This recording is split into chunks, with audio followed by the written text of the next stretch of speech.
think there are enormous humanitarian challenges facing women and girls, be that in crises situations, human-induced or indeed natural disasters. The Australian government is very conscious of the need that we have to promote and protect the rights of women and girls generally, but in particular in conflict situations, and that involves the prevention of or the elimination of sexual violence in conflict, as well as the need to advocate and promote women's role in peace building and peacemaking efforts. You've said previously that violence against women is the most pervasive and damaging problem in the world today. What are some of the ways Australia is addressing issues such as sexual violence in conflict zones? We're particularly conscious of 1325, the resolution that relates to women, peace and security. And Australia has a strong advocacy role. We want to ensure that we remove the impunity for perpetrators, particularly of sexual violence in conflict.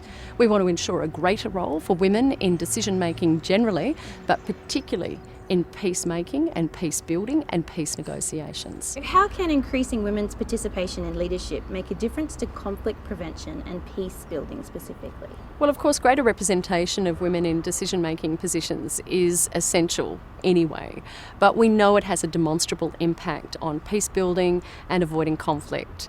There are studies that show, for example, that if you decrease the proportion of women in a parliament by around 5%, that nation or that country or government is 5 times more likely to use military intervention in order to resolve or solve a conflict.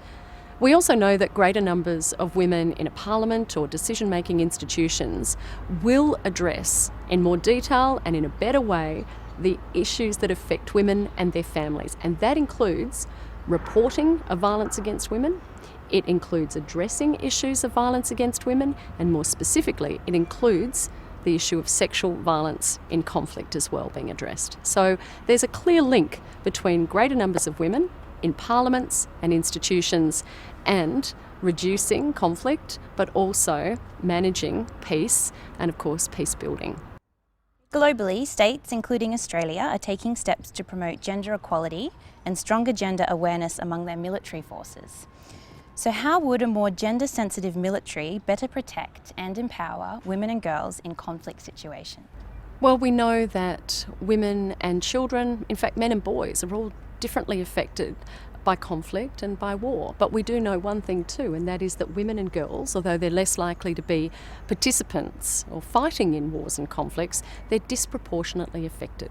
So we know that a gender-sensitive army is more likely to take into account not only the needs of girls, but also with women and girls respond to and hopefully prevent issues like sexual violence in conflict.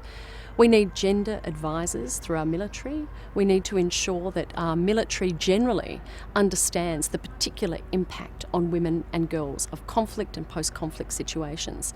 So we've got to ensure that we have more women engaged in our military. That's an important component. You did mention Resolution 1325.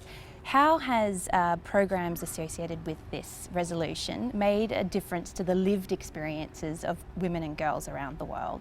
I think the Resolution 1325, the fact that it put front and centre and explicitly stated a role for women in peacekeeping, peace building, and acknowledged the disproportionate impact of conflict on women and girls, I think that has had a huge impact. Of course, subsequent resolutions that deal explicitly with the issues of sexual violence also have had an impact on the lived reality of women and girls around the world. But most importantly, I think it's woken up governments. I think governments have understood that they've got to implement national action plans. They've got to respond to these issues, whether it's in their own communities or indeed in their region, or as good global citizens. We all have a part to play. So I think it's definitely had an impact, but there's still work to do.